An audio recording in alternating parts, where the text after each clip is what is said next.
it's time to sit back and relax with your favorite drink.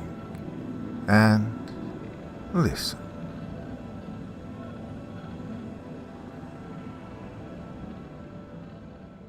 The truth is in the bottle and the blood. In vino et sanguis veritas. In wine and in blood there is truth. The intoxicated mind expresses truth more clearly and occasionally more loudly than does the sober, and blood will always tell. I didn't like to admit it, even to myself, but I had a drinking problem. Of late, I didn't drink because I wanted to, or because I enjoyed the fine wines and booze, which I did. I drank to fend off the shakes, the misery my life had become. But most of all, I drank out of weakness. I couldn't bring myself to do what I needed to do to handle my problems, so I hid in the mind-numbing bliss of the alcoholic. I wasn't supposed to admit that. Well, who am I kidding? My name's Vincent, and I come from a long, illustrious line of cliché Italian gangsters. My wife hated it when I said it that way, so naturally I did my best to annoy her. I was a child of one of Dad's secondary wives, but he'd ensured that I had it good. All the best for Papa Nick's kids, even we bastardos. Yep, living the dream. Well, among my current problems was that my favourite purveyor of fine wines and distilled beverages had shut down because someone had decided to widen a freeway into his store, while not in the way of the direct path. It had to close because the exit had been closed and construction delayed until he was squeezed out of business. Talk about bastardos. Yeah. Stupid highway department took away my favorite oasis. I drove around and looked blearily for a store that would have what I wanted. No, what I craved, what I needed. I maintained enough alcohol in my system that my once quick mind had turned to sludge, slow-moving and dreary. It took a moment, but I recognized the area of town where I was currently putting the other drivers and myriad pedestrians at risk. Doesn't matter, I'm on an important mission, I reassured myself, and then let out a boozy, wet laugh. Pathetic. If my mind had still worked properly, I'd have been sickened with myself. Hey, what's that place? I'd never noticed it. Pliny's Delight. Spirits and fine wines.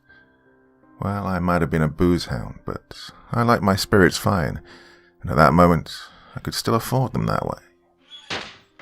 The employee who greeted me was a lady of indeterminate age who sported long, henna-dyed locks that cascaded about her shoulders in a very attractive fashion. I was instantly smitten by her gracious manner and winsome smile. "Welcome, traveler. How may we help you today?" "Well, good evening. I'm looking for a particular Italian red, actually a Sicilian vintage." I explained what I wanted, and the lady nodded along in understanding. "Sir, I apologize, but we're currently out of that brand. However, we have an older vintage that inspired the flavors you seek. It's a nice match and is aged well, more significantly than is typical, but it is slightly more expensive." It took me a moment to cipher through what she'd said. At first, I got a little mad. Shit, she's trying to gouge me, I thought. Yet her sincere smile and, well, the fact that she was exquisitely beautiful with a hint of the exotic, combined with my wife's recent coldness, which was one of my many problems, well, I decided to cut her a break. "Okay, I'm up for something special. It's the weekend after all. Well, after tomorrow. It's only Thursday, right?" I gave a wheezy little laugh to cover the fact that I truly wasn't sure what day it was. She was game, and that smile, that lovely, enticing smile, widened and became even more radiant. "It is only Thursday after all. Oh, if you'll come this way." She indicated the counter area with her left hand. Her hand was open, inviting, tempting. I went. She took a key from a little pouch at her waist. She wore a lovely skirt that covered way too much, but revealed a nice peek at her shapely calves. Okay, best check that. She may not be interested. Don't need any scandals, well, any more scandals. I was on thin ice with my business partners, my family with a capital F. There was a cabinet that stretched floor to ceiling behind the counter, and the glass doors included gold lettering that proclaimed Special Reserve. The bottom third was enclosed with rich wood, and the doors to it were carved with symbols of naked women, trees, and men with goat legs. Satyrs, maybe fauns, maybe Pan himself. They played some pipes, and the naked women held forth a cup to the figure in the center, a human-looking male, seated on a throne made of grapevines. I'd been staring at the carving for a moment. Bacchus, the lady said, as though she'd already said it once. Maybe she had. I'd been pretty zoned out there for a moment. The Roman version of Dionysus, according to some. To others, he's a separate Italic deity. He's the one seated in the middle. I nodded blankly, and she let loose that radiant smile once more, then crouched and stuck the key into Bacchus's groin, just below where his toga hovered above his, gods have all the buona fortuna. And she was in the way, so when the cabinet doors opened and she reached in for a moment, I didn't really see what she did. I was busy watching her crouch. She had such enticing curves. Then, the next thing I knew, she was once more standing and proffering a very old-looking bottle of wine to me. She held it out carefully and in a way that invited me to take hold of it if I wanted to. If I wanted to preview the bottle as it rested in her hands. I didn't really need to look at it. I wanted it. If she offered it, it had to be the best. I somehow knew this in my heart. I nodded and took out my platinum card, and I was soon the proud owner of a bottle of very old wine that came with a nice velvet sack to keep the fragile container safe. I had another sack, one of paper that concealed a more recently distilled brandy. As I walked out, I noticed it was nearly dark. How long was I in that place? I wondered. Crap. I'd have to listen to Francesca gripe and chew my ass. At least I could get juiced and tune out that whine she got in her voice when she was mad. I didn't wait on the brandy. I had a nice glass that fit perfectly inside my metal coffee cup.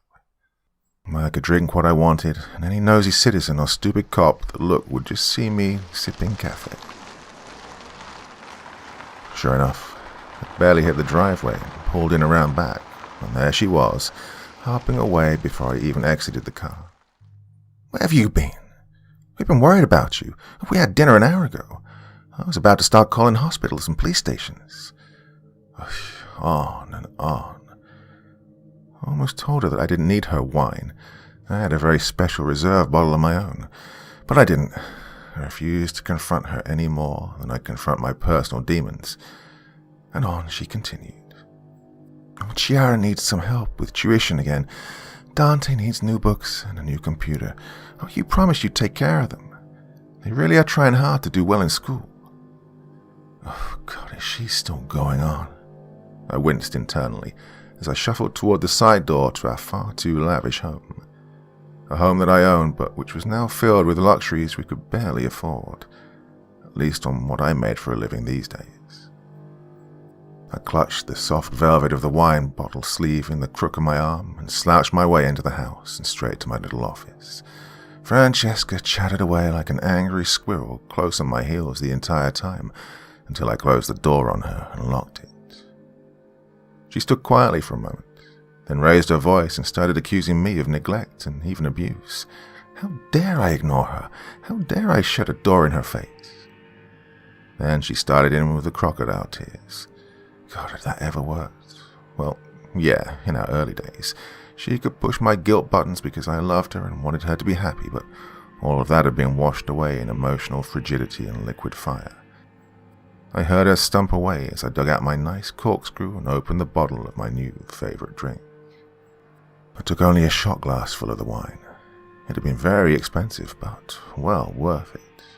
Still, I wanted to conserve the beverage and enjoy it over time.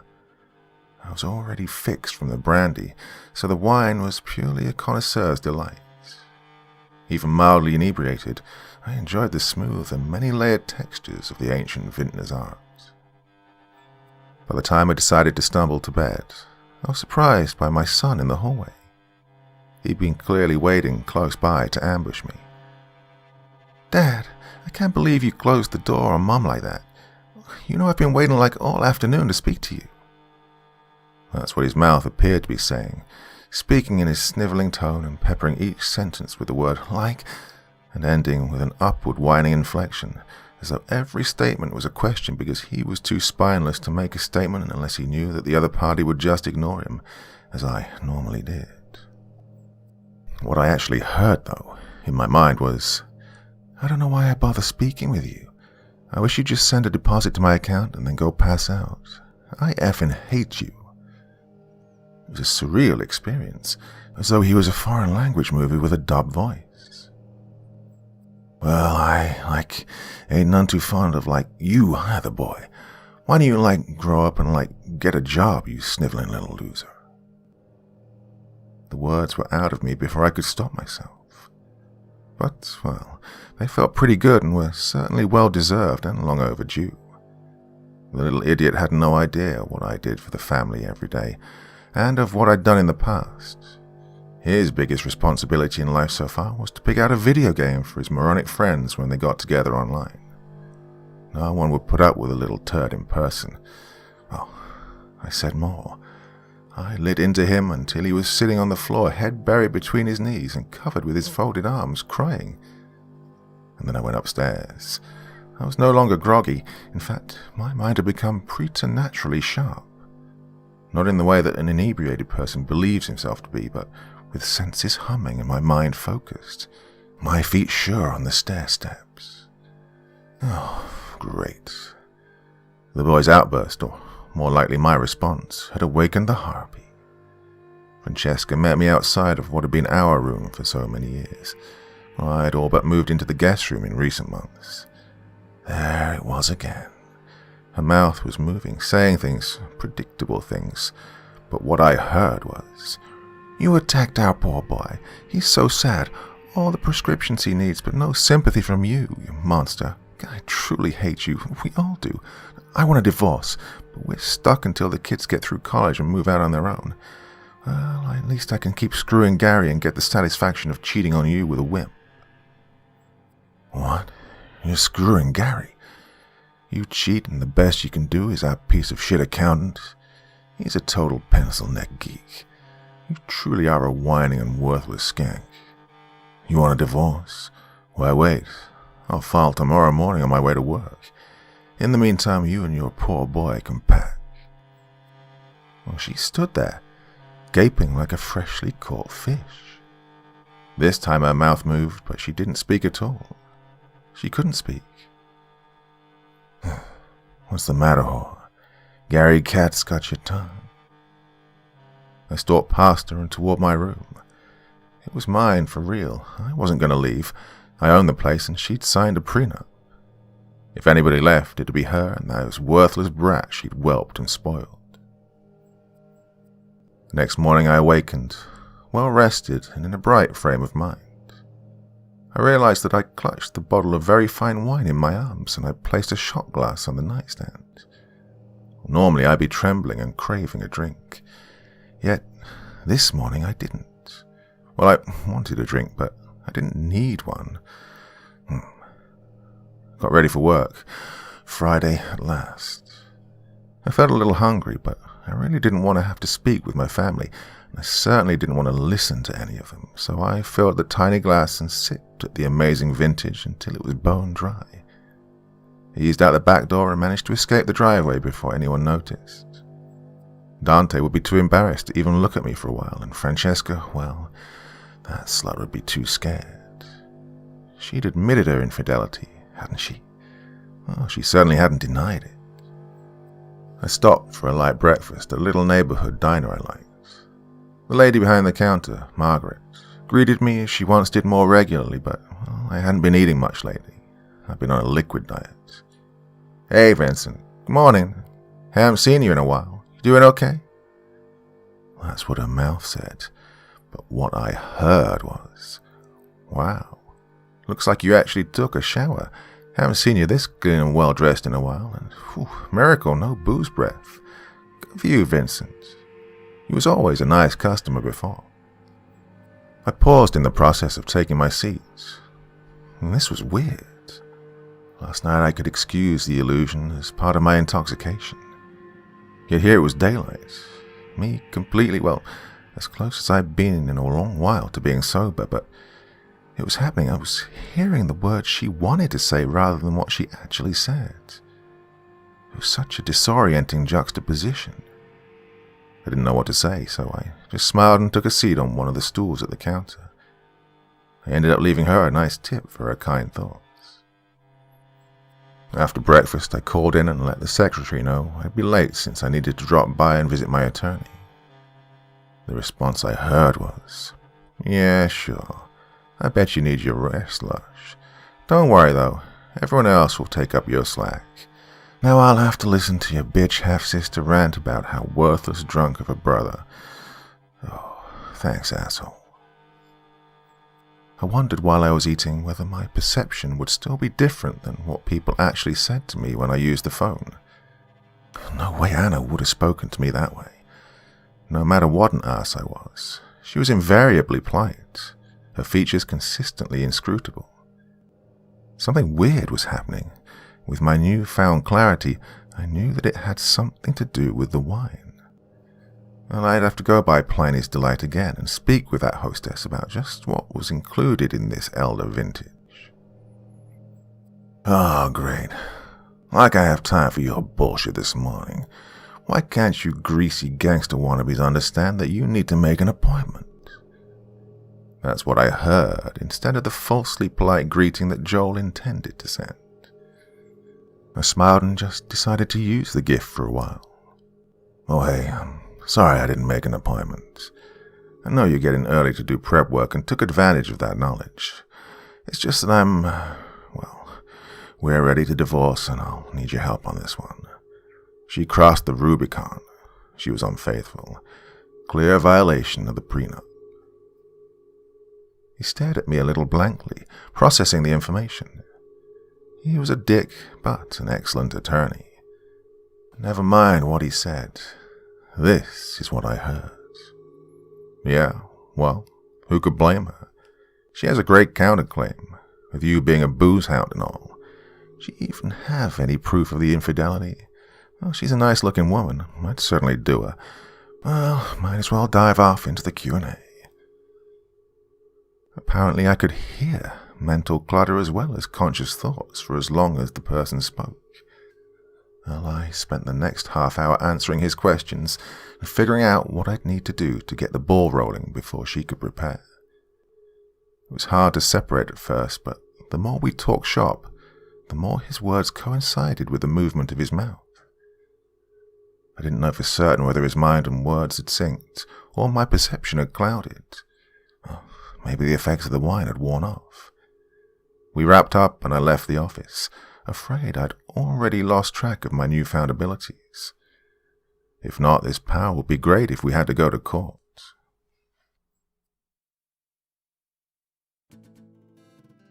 When I got back to my car, a parking enforcement officer was printing a citation on her little ticket writing device. I couldn't have been more than a minute over the time.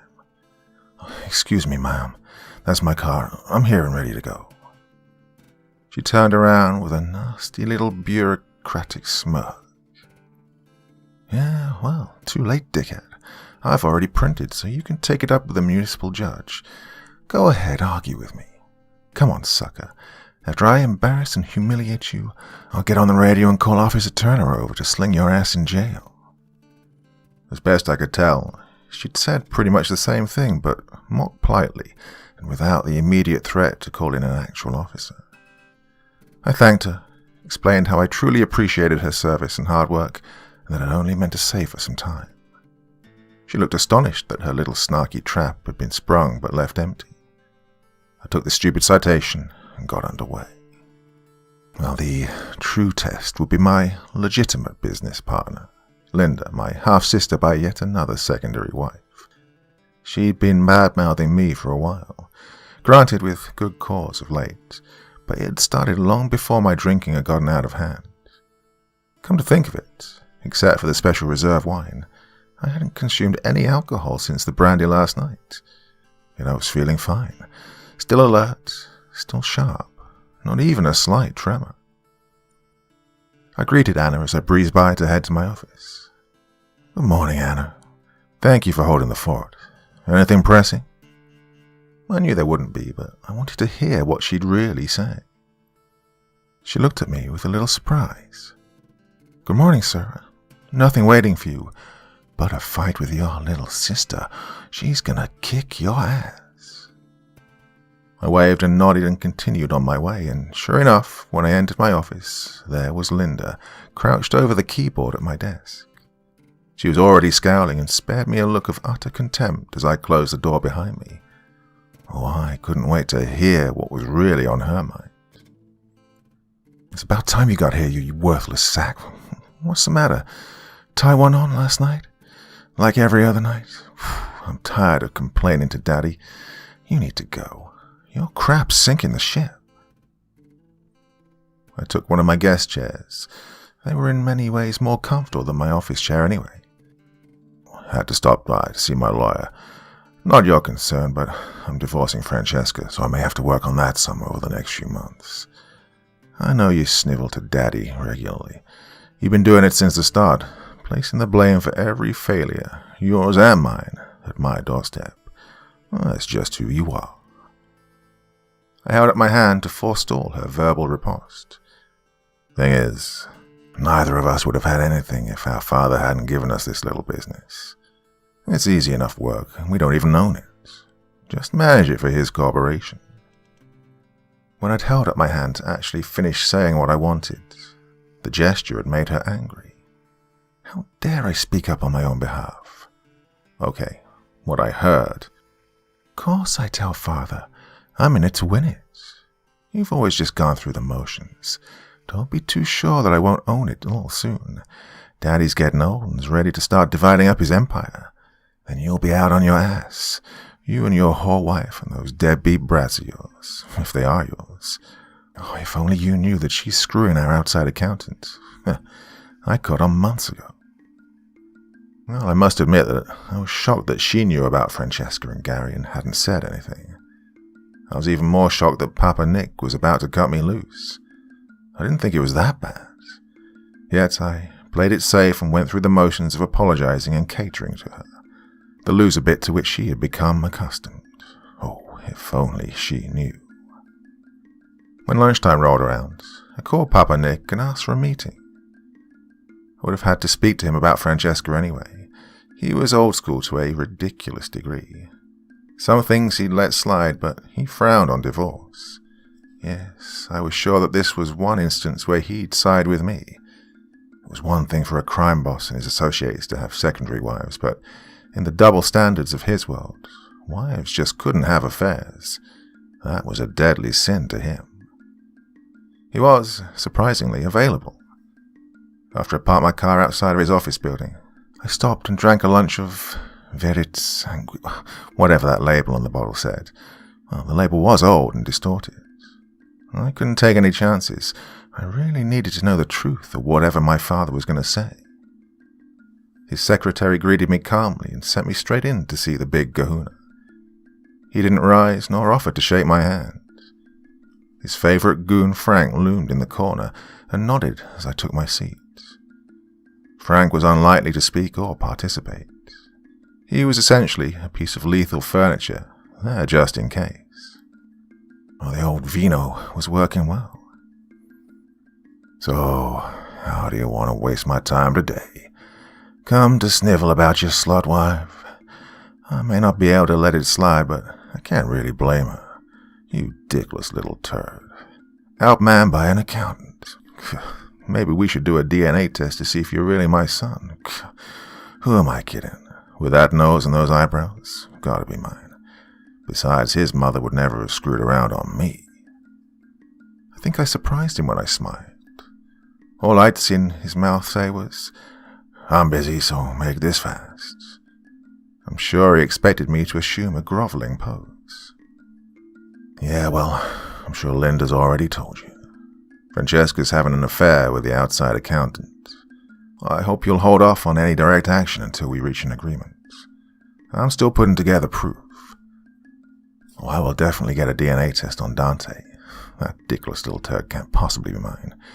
Chiara, though, poor girl, with that nose and the need to constantly pluck her brows, gotta be mine. He blanched a bit. I thought he might have a stroke on the spot. Well, at least I wished. Look, I don't want any favors. I know I've let things slide for far too long. I crawled inside the bottle to get away from my problems. It's not where I belong, and I will fix it. I will get back on top of the office. I just wanted to be respectful and let you know what had happened and what I was doing. I waited. His intended outward response was conciliatory, a bad sign, especially when I heard his actual plans. I really loved your mother, and I had high hopes for you, son, but it's too little too late, and you've broken too many promises to get yourself straight. I have legitimate sons and daughters, and Linda's doing a great job. You're just a drain on our bottom line. We'll take care of Francesca and Gary, but the grandkids may as well get everything. You just flush it down the Tiber. Oh, scratch that. The Whiskey River. Best be careful when you leave the building. Never know who might follow and what they might do. Well, it was my turn to blanch. Et tu, pater. I knew he was not a patient man, but I'd never imagined that he'd become so angry, so disgusted with me. He'd been disappointed when I hadn't taken on the criminal side of his operations full time. He wanted his legitimate heirs to stay legitimate. But bastardos like me could get involved with any nasty activities that would take care of his needs and allow his real kids to keep their hands clean and consciences clear. Well, I'd always tried to please Papa, but that short time among the wolves, like Romulus and Remus, had led to my drinking. I'd apparently become so worthless in his eyes, such a disappointment that he could casually discard my meaningless life. He rose and opened his arms for an embrace. You're an embarrassment. I'm old and dying, but I have pride and I will not have a drunk as any part of my legacy. I embraced him, and we bussed cheeks in the old style. I knew it was a send-off. He truly was the last of the old-time stereotypical mobsters. As I left, I saw Frank Jr. in the lobby. He was definitely a source of pride for his father. Looked just like him, same last name, same bulky goon frame. He smiled at me without humor and flipped up his chin in silent greeting as I passed. I turned around as I walked through the elevator doors and flicked my fingers under my chin and toward him to gesture, Fongul. He looked mildly surprised as the doors closed on his intimidating frame. I looked around to ensure that no other goons were already on my tail. Then I realized that Papa Nick might not have meant it. It may just have been something that crossed his mind. No, he was a hard case. He meant it. He just didn't have anything prepared, nothing more than a threat, and that was still only in his mind, or so he believed. He would set up something soon. It was definitely on his mind to kill his bastardo Vinny. It's probably where Frank Jr. was headed, to the big meeting. Well, I needed to get out ahead of the problem. First, I needed to visit that liquor store. I parked in the side lot of Pliny's Delight and walked through the very modern-looking entrance. I didn't remember it looking like that. Yesterday it possessed a classic, charming look. The lighting was now much brighter, and the place looked sterile and cold, not like the warm little shop I'd visited fewer than 24 hours previous. Guess I had been pretty lit. An older man sat behind the counter. He wore a neutral expression, perhaps a little bored. Excuse me, I was in here yesterday and spoke with a nice lady. Is she here today? I just need to ask about a very fine product she sold me. Well, I didn't care about his response. I listened for what he really said. But all I got was what he intended to come out of his mouth. And I'd learned to tell the difference. Sir, we currently have no female employees. Perhaps you're in a different store or are mistaken about whom you met. I must have assumed a stupid expression as I stood back, confused, and looked around the store again. The cabinet. It was there, just as I recalled it, only now it didn't reach the ceiling, and on top was a very old photo. It was black and white, well, yellowish with age and era of photography, but there was no doubt. It was her. "There," I said, and pointed at the ancient photo. "That's her in the picture. Was that one of those old-timey photo setups?" He briefly glanced over his shoulder and looked at me sourly. "Sir, I think you're definitely mistaken. That's the owner's great-great-grandmother. Now, the owner's elderly, so I'm sure the lady in the photo, the very authentic photo, is long deceased. Now, would you like to make a purchase or look at any of our products?" I stood there, nonplussed, and trying to think. Something was definitely off about this place, about this man, and about what had happened just yesterday. So, she sold me something from that old cabinet behind the counter. A great but very old vintage. But before I could go any further, he raised his hand and interrupted. "Sir, there's nothing in that cabinet. It's an antique, purely for show. We don't even have a key for it anymore. Now, if you like older wines, we have a few in our top shelf selection." I could tell that he was impatient and really wanted me to buy something or leave. I didn't need the vino for that message to get through. I thanked him, maybe apologized, for some mumbled, inane response. Perhaps the vino had worn off or no longer affected me. I rushed to my car in a panic and just took a small swig. I felt a little rush of energy, but nothing else. I knew I had to fix things. It might lead to more nightmares and problems, but it was time to do or die. Literally. As I drove, my memories strayed back to my youth. I'd had pretensions of becoming a wise guy like my old man. I threw out his name and used his reputation rather than building one of my own. And that's where the problem started. Eventually I got crosswise with a man who didn't fear Papa Nick, much less one of his punk kids. Big Jim Elliot had his own criminal enterprise and his own staff. Papa Nick could have taken him. His organization was bigger and more established. But there was no need, and wars were costly. Well, tell that to a 19-year-old trying to prove himself worthy of his father's attention. I made the fatal error of disparaging Big Jim in public, calling him small-time and a wannabe. Dumbass that I was, these appellations applied more to me than to him. On some level I must have craved a fight, and I got it. In addition to shooting off my mouth, I was shooting pool at Lacey's pub with some of my up-and-coming idiot friends. I was about to sink the 8-ball and win another round. A cigarette dangled from my mouth. I had to talk some smack as I prepared to shoot, like I was in some black-and-white gangster movie from the old days. "Yeah, well, I say Big Jim's a lightweight. Nothing without his crew of flying monkeys." And that's when the lightweight and his flying monkeys made their presence known. A shadow loomed over the pool table. Now, did I mention that Big Jim was called Big for a reason? His goons backed down my nascent crew with nothing more than hard stares. "So, you have something to say about me and my crew? Try saying it to my face, sonny boy." He was definitely not taking this with grace or a hint of forgiveness in his heart. I glanced around and saw that my allies had turned instantly into quivering punks. They needed their leader to take a stand. "Yeah, well, if you know..." That's as far as I got.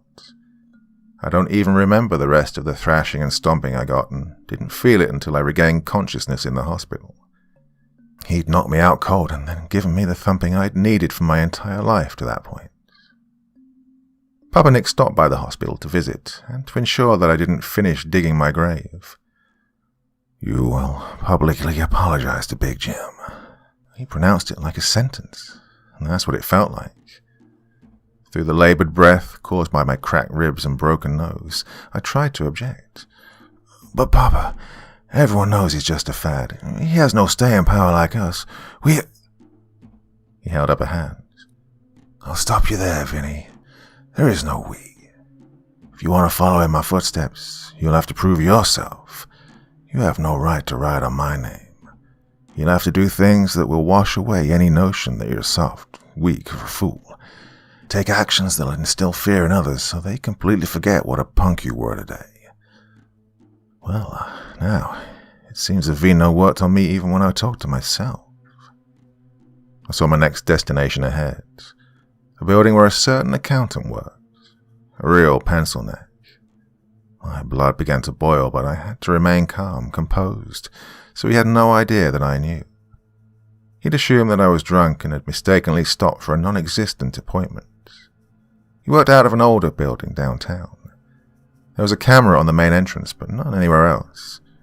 Well, we weren't the only clients who used the back door and preferred anonymity. Gary was a whiz with tax codes.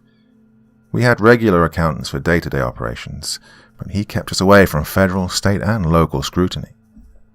Well, I timed it perfectly. His receptionist took off at 3 on Friday afternoons. It was 3:15 when I sauntered into his waiting room. I paused to listen at his door. No conversations, so no witnesses. Just some pussy-ass pop satellite music he liked to listen to while he worked. I knocked on his door, way more loudly and forcefully than necessary. Hey, well, I was a drunken loser who couldn't keep hold of his wife, right? I opened the door and bopped him with the edge as he approached from the other side to open it himself. Sorry, Gary. That was really bad timing on my part, I said with a drunken slur. He backed away, his hand clutched to his left cheek, and the red spot that grew and promised to become a shiner. I stepped closer to him, pretending to have concern. Are you going to be okay, buddy? Wow, that was really a knock. It's okay, though. Makes you look tough, like a gladiator or something. One of those guys in that Sparta Woo's It show. He stood there shaking in mortified anger.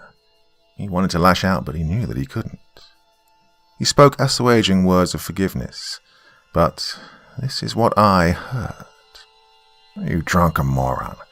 If you'd stay sober long enough to plow your idiot wife, then she'd stop bugging me. You're not only a limp dick, but you're clumsy.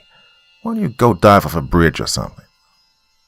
Well, I smiled, satisfied that the vino still worked. And then I decked him. I draped his body over my shoulder and hefted him up the back stairs to the maintenance access door on the roof. I looked around for witnesses, but unless someone in the next closest building deliberately watched with a telescope, they wouldn't see anything unusual. I quickly carried him to the edge of the building that had an alley below. He'd started to regain consciousness, so I stood him on his feet at the ledge and slapped him the rest of the way awake. So, Pencil Neck, you think I'm dickless? At least we agree that Francesca isn't much fun in the sack. I had the satisfaction of watching his eyes grow enormously wide and fill with fear. He stammered out what he intended to be placating words. No, wait, please. You psycho, you can't do this. Everyone knows I cuckolded you. You're a drunken fool, but people will notice I'm gone. They'll miss me. Why can't you just jump off the building and leave me be? I gave him my best wicked grin. I'm not driving off any bridges or jumping from any buildings. I find that I have something to live for. He gave me an owlish, questioning look, tinged with a hint of hope. Well, I dashed it, just as the ensuing fall dashed his brains in the alley below. Unlikely anyone would find him until Monday trash pickup at the earliest. Very appropriate. Maybe his fellow rats would take care of some of the potential evidence. No one would believe a suicide, but there would be no suspects by that time. Anyone with a stake would be taken care of one way or another. It was now time to go to the last place Papa Nick would suspect. It wasn't easy to get in, but I still had keys and codes to everything from the last time I'd had to earn my keep the hard way for dear old Dad.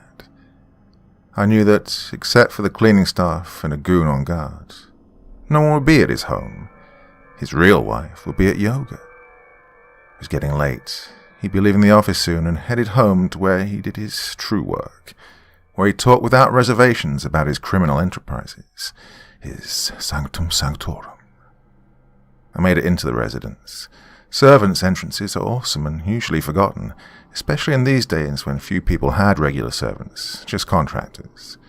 Of course, when one had to keep crucial secrets, he tended to hire people and ensure that they had a vested interest in keeping their mouths shut.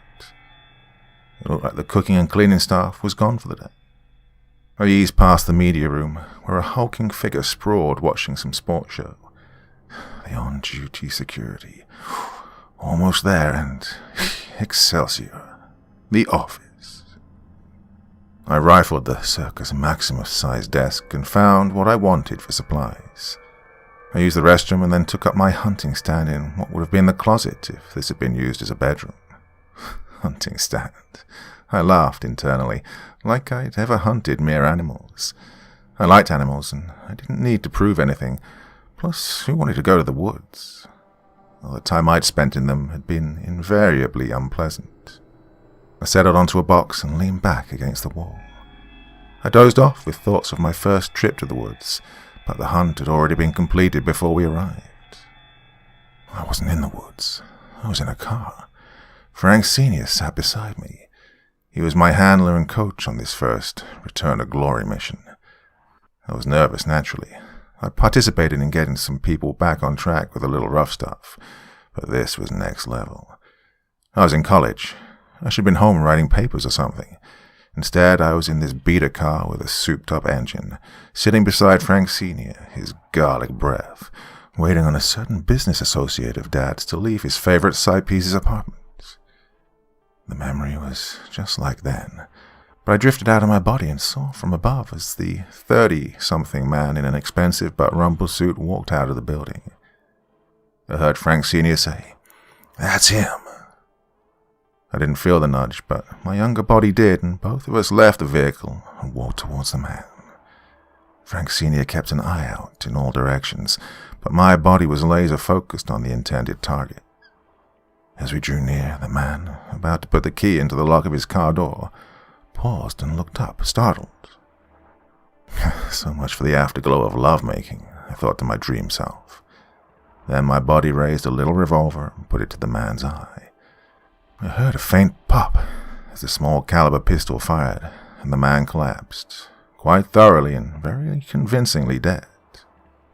The dream flashed forward to Frank Sr. pulling me by the arm to get me going, of his calming words as we dragged the body quickly over to the beater and then drove out to the disposal site. This is why I dreamed of woods. A big state park, handy for hiding bodies. Flash forward again to this very room, to Papa Nick praising me for paying the bills. No, I hadn't fixed the problem yet, but I was on my way. I still needed to rehabilitate my reputation and, well, I still owed him. I awakened to hear the door to the room close and voices speak. Papa Nick and, the Franks. "I don't really care about updates and excuses. I've decreed him dead, and that needs to happen quickly." Frank Jr. responded. "Yes, sir. I'll go find him myself and take care of it." He reversed course and bustled back out of the room. After the door closed, Frank Sr. chuckled. He's a good kid, Nick. Cut him some slack. Your boy was acting weird today. More so than usual. No idea where the guy's lost him, but he maybe ain't as far gone as we were thinking." Nick flooded his hands. "He's gone to me, bastardo. Always needy, that one. Always wanted notice and affection. I gave him everything anyone could want in life. Yeah, he kept failing. No good at business at all. Had to keep doing contracts to repay me. Don't get me wrong, that was useful. He eliminated a fair number of problem people for us. Had real talent for that, but no stomach." He sat behind the colossal mahogany desk and steepled his fingers. "Maybe I should have brought him on the crew instead of letting him flail away at the business world, for which he had and still has no ability. He certainly showed more talent for slaughter than he did for anything else." Frank Sr. took the seat to the right of his boss and handed him one of the 2 drinks he'd prepared. Yeah, he had the talent, but he took it to heart and let the work turn him into a monster. Monsters are careless. What he became made him weak in all the wrong ways, made him vulnerable to the bottle. He did the only thing he could have, he assured my father. Nick nodded. "Oh, yeah, all but let him take out Big Jim. Some other outfit did it. Vinny was right about it, too.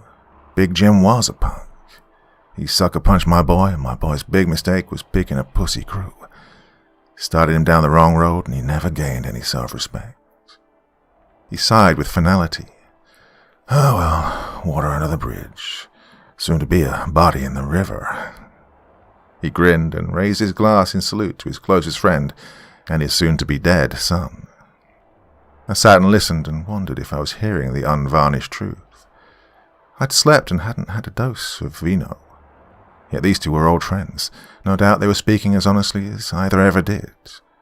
Well, for all I knew, they were talking about something else, and I merely heard the truth.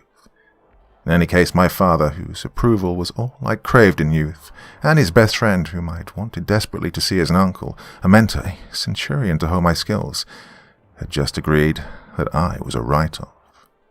I had to stifle a laugh. Write-off. Reminded me of Gary the taxman as I faced him forward for his plunge and gave him just a little bit of wedgie before I released him to the air. That meant that I wasn't wearing the stern and righteously angry countenance I'd intended when I stepped out from the closet. I didn't burst out all fury and mayhem as I'd planned, but wearing a grin. Wouldn't have mattered.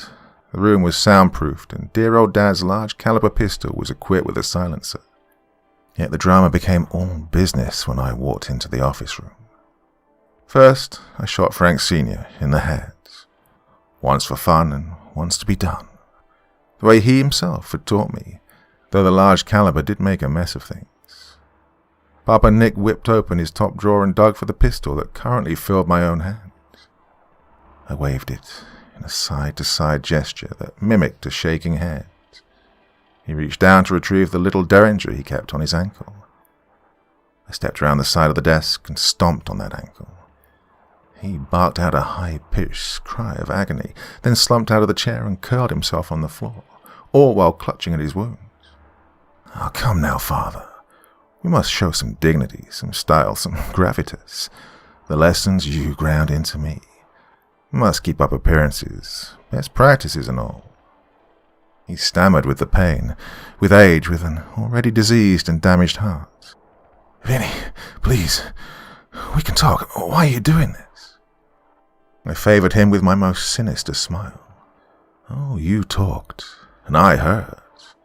Not what you said, but what you really had in mind. Now you and Frank just confirmed what I suspected. You meant to have me killed. For what? You think I'm an embarrassment? I started drinking because of the nightmares, because of what you drove me to do. The bodies I've taken out and stacked in unmarked graves under the pines for you. Then I started drinking some more. My grin turned savage. I guess my piece of shit half-sister hasn't caught on yet. You have plenty of cause to have me eliminated. I've been robbing the company blind for years. Just thought you should know before you die. Oh, I'd been terribly stressed. I slipped into the bottle all unawares, but I'm completely sober, and I'm enjoying this moment. At that point, I was startled by a knock at the door. It's me, Frank Jr., sir. Oh, that brown-nosing piece of weasel shit. I chuckled. This was getting better by the minute. I placed the barrel of the pistol to my lips to shush Nick, who looked hopefully at the portal. I saw the look and shook my head in mock pity. Not gonna help you. I yanked open the door and grabbed the thug by the front of his shirt and hit him with the barrel of the pistol, then pulled him inside and shut the door behind him. He stumbled forward but stayed on his feet. He scrambled for his own pistol but stopped when he saw his father's body with the extruded brains stretched in front of the desk. He knelt beside the still warm corpse and grabbed its hand. I like to think that just before I fired the round into the back of his skull, that he felt immense grief, immense loss and failure. Stop, I ordered before I even turned back to Papa Nick. He tried to sneak over to the door while I was savoring my triumph. He started and hunched his shoulders. At first I thought it was in resignation, but oh no, this night kept getting better. I made my escape into the darkness. The bodyguard was still watching television and now had a pair of companions, presumably Frank Jr.'s team. No point in taking out the trash. I'd used Papa's phone to call in an emergency and just left the line open. Would love to see their faces when the police arrived. Francesca the harpy fled before me when I arrived at my home. She didn't want to chatter anymore. I didn't give her a choice.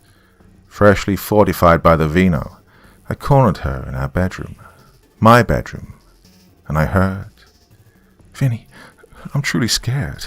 The kids and I just want to be free. I'm so scared. Please don't kill me. I did love you once, but you got so cold and then the drinking started. And then the screw-ups at work. Please, don't kill me and please don't hurt the kids. Not them. Never them. No." After a while, I couldn't tell what she was saying from what I heard.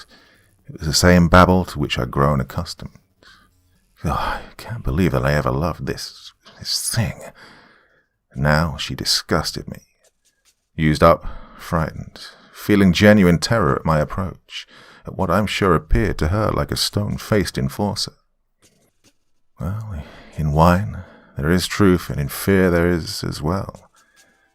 I didn't hurt her. Just told her to leave, that I didn't need to kill her. She was already dead to me. I even let her pack a few things. She, of course, hadn't taken me seriously that night. Dante emerged from his room, headphones dangling and that vapid look on his face from when he'd been immersed in his video game fantasy worlds for too long. "You can, get your shit too, pal. I'm sure your mother will need a ride. Oh, Francesca, you'll need to take numbnuts here for a DNA test. I don't think he's mine."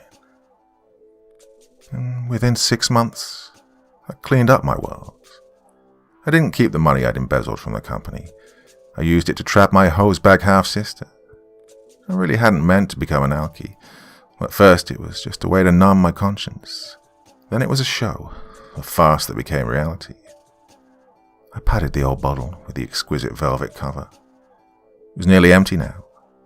I'd used it often and to great effect, and the corporation, under the guidance of my half-brother, one of the legitimate heirs, had bought out my shares at a considerable profit in my favor. For some reason he was intimidated by me. Pliny's Delight was open. The lights inside the classic storefront twinkled and beckoned, and all appeared as it had on that first visit, the one when I was so hammered out of my skull. There were several cars in the lots, and it looked and sounded like there was a party inside. When I made my way through the front door, there she was, that lovely lady, no mere photograph, but here and alive. "Welcome back, Vincent. I see that you enjoyed the Veritas est in Sanguinem vintage. I trust that you've found the truth that you sought." I just finished off the vino, and I understood the true question. Yes, I know who I am and what I am. I come from a long line of hard men who did hard things. I tried to be something else for the sake of my wife, my family. In the end, it was my family with a capital F that stirred my blood. She smiled. No doubt she'd received many such confessions, heard the realizations. She gestured with those lovely hands and smiled that enticing smile, and drew me toward the cabinet to try a new vintage. Plures crapula quam gladius. More die from drunkenness than the sword.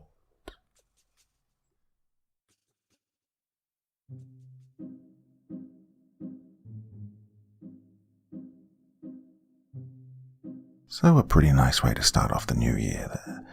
Starting off in style, as I mean to go on. Well, as I mentioned in the previous video, looking for some input from you guys. What kind of stories would you like me to do? What kind of themes do you want me to cover in 2021? Open to anything, really. Going to be going forward as I have been Monday, Wednesday, Friday, and probably the series are going to come up on Sunday evenings as well. And of course, the podcast is there. If you're not listening to the podcast, please do. I'd like a few more of you guys to go over and listen to that. If you could, it'd be great. Just, well, it's available everywhere. Apple Podcasts, Spotify, anywhere where you get your podcasts, really. So, links in the description as always. Well, that's enough for me for one evening. Pretty good start to the new year compared to last year. Let's hope it continues this way. So, back on Sunday with something, not quite sure what yet. Hope you'll join me. Say you will, go on. There you go. Until then, very, very sweet dreams, and bye-bye.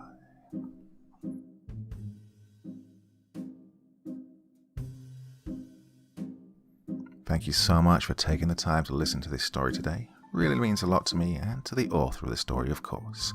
Well, if you want to know more about me, I'm pretty much everywhere on social media. You can find me on Facebook, Twitter, Instagram. You can download my music on SoundCloud. I've got a Patreon if you feel like. Throw me $1 or $2. Very much appreciated. And of course, on Reddit, I have a place where you can leave stories if you want me to read one that you've written. Well, hoping to see you all again very soon. Till then, sweet dreams. Bye-bye.